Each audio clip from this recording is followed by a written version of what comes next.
Most people are living a life they never chose. And the most frightening part is that they don't even remember the moment they agreed to it.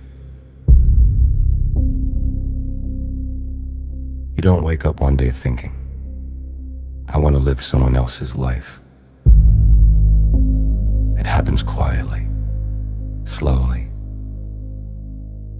almost invisibly. At first, you are simply told what is right and what you should do. And eventually, you are the one explaining to others why you live this way. A life the way it should be always looks reasonable, logical, ordered, safe. Education, career, stability, relationships, plans. Nothing excessive, nothing dangerous, nothing truly alive. The script is written long before you become aware of it. It is planted when you are too young to question it by parents, teachers, society. Other people's fears disguised as care. You are told, this is better, this is safer, this is how everyone lives. And you believe it. Because no one shows you an alternative.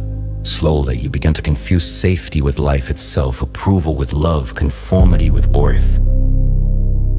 You learn how to be convenient, predictable, correct. And for that, you are rewarded. That is the trap. A life the way it should be never asks for honesty with yourself. It only demands compliance. You don't choose because you want to. You choose because it is expected.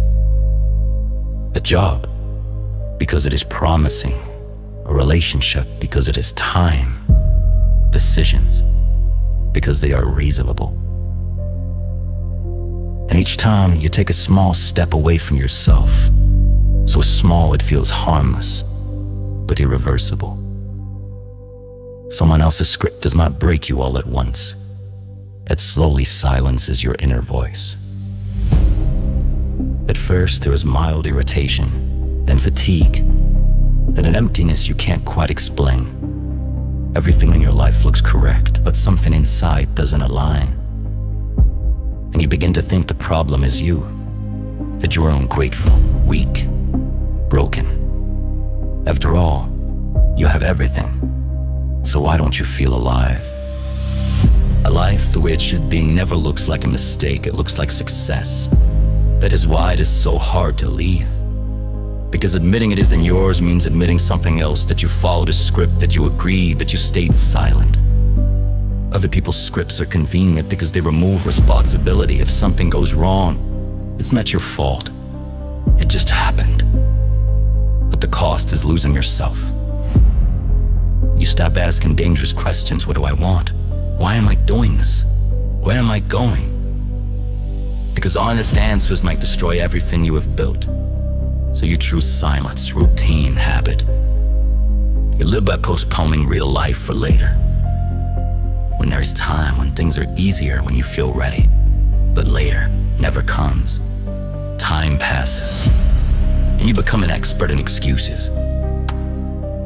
You know exactly why now is not the moment, why risk is irresponsible, why stability matters more. And one day you realize something unsettling. You haven't made a choice in a long time, you've only continued. A life the way it should be does not require courage, it requires endurance. It doesn't ask who you are, it asks how well you fit. And if you fit, you are left alone. But inside, the strange feeling grows as if you are living a rehearsal, as if real life is happening somewhere nearby, but not with you. And the hardest realization is this: no one forced you. You stayed because it was easier not to argue, easier not to risk, easier to be normal. A life the way it should be is not a prison with locked doors, it is a room without walls that you choose not to leave. Because the exit is uncertain, and uncertainty is more frightening than emptiness. But there comes a moment when the silence inside becomes too loud, when familiar excuses stop working, and the question you avoided for years finally finds you. It is simple, quiet, without accusation. If everything in your life looks right, but doesn't feel like yours, whose life are you actually living? And how much time are you still willing to spend following a script in which you were never meant to play the main role?